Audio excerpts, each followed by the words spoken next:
Salam damai sejahtera. Berjumpa dengan saya Jo Borning dalam firman satu ayat. Kita akan berdoa. Mohon Tuhan memberi hikmat kepada kami semua, baik yang berbicara maupun yang mendengarkan. Biarlah kami menjadi pelaku firman. Dalam nama Tuhan Yesus kami berdoa. Amin. Titus pasal 3 ayat 10. Seorang bidat yang sudah 1-2 kali kau nasihati, hendaklah engkau jauhi. Yang berbahagia kita yang mendengarkan firman Tuhan dan melakukan dalam kehidupan sehari-hari. Saudara yang dikasihi Tuhan, dari firman Tuhan satu ayat, Titus pasal 3 ayat 10, kita mendapatkan petunjuk dan gambaran bagaimana menyikapi seorang pengajar yang berbeda atau nyeleneh, atau katakanlah keras, sesat atau bidat. Dengan jelas dari Titus tadi harus dijauhi. Tetapi sebelum itu, apa arti bidat? Bidat berarti orang yang memilih suatu atau sesuatu yang menyenangkan bagi dirinya sendiri tanpa memperhatikan atau mempedulikan pengajaran yang benar yang diajarkan kepada banyak orang.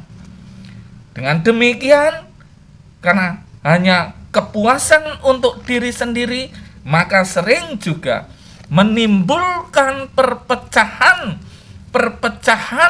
di dalam jemaat karena ada sesuatu yang baru.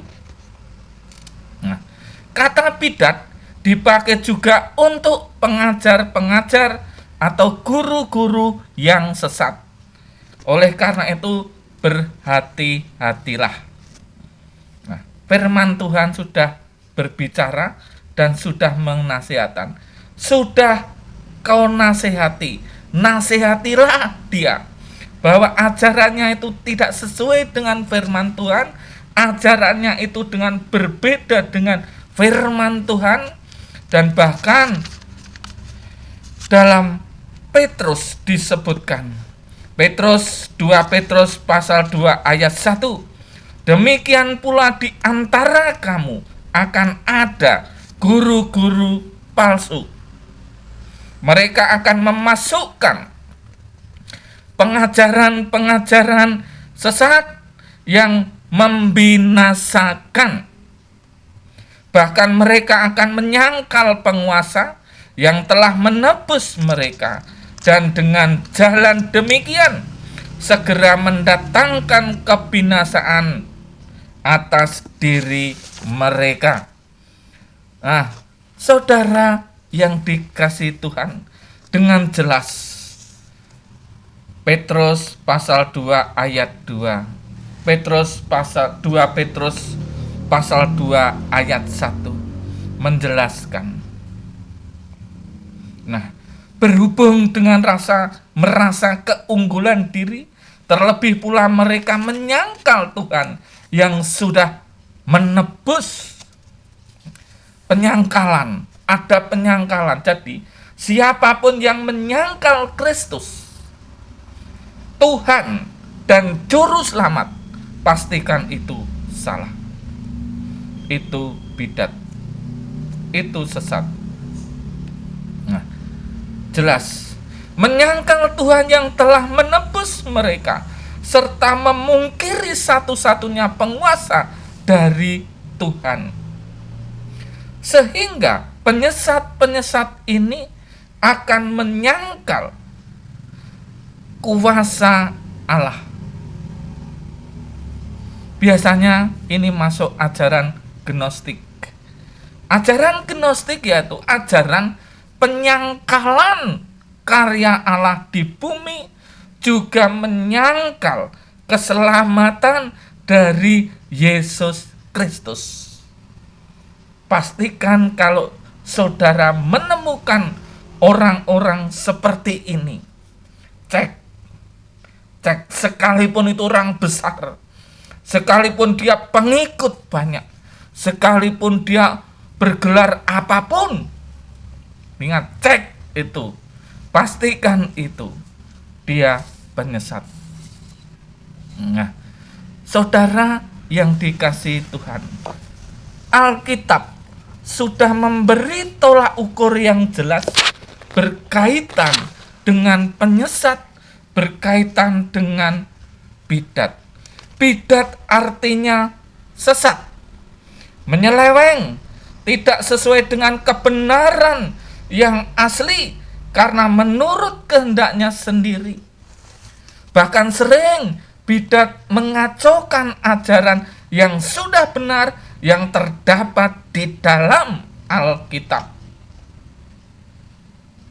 Bidat sering mengacaukan, dan ketika jemaat yang suam-suam kuku, jemaat-jemaat yang tanggung dan mendengar ini sangat berbahaya.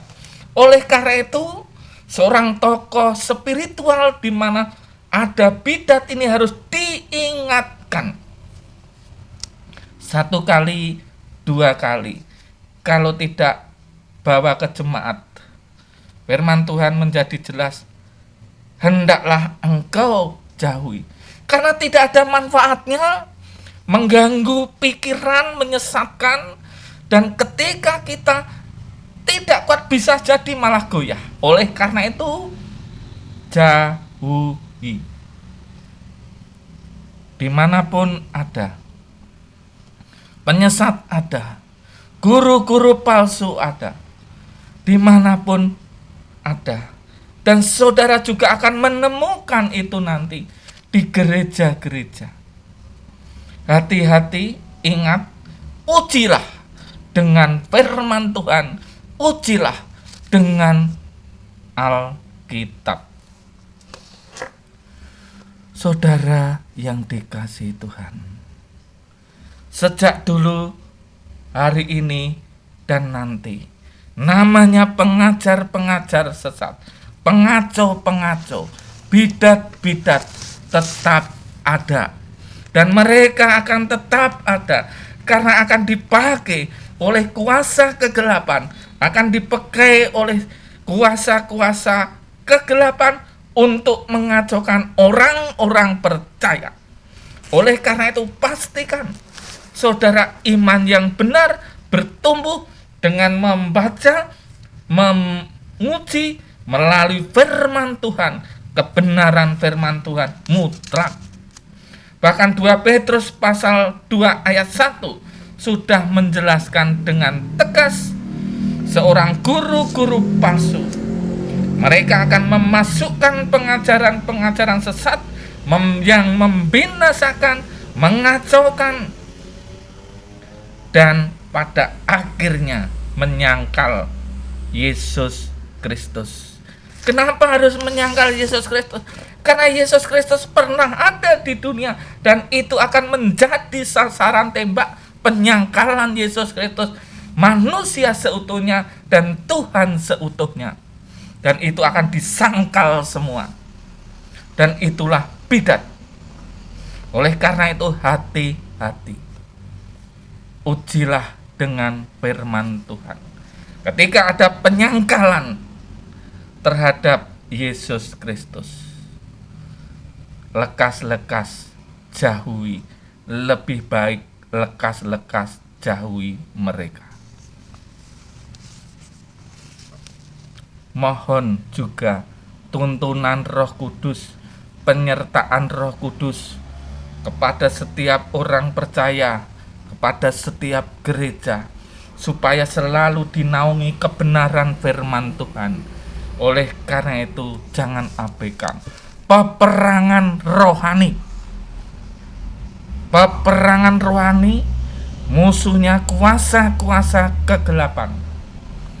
Dan pastikan itu.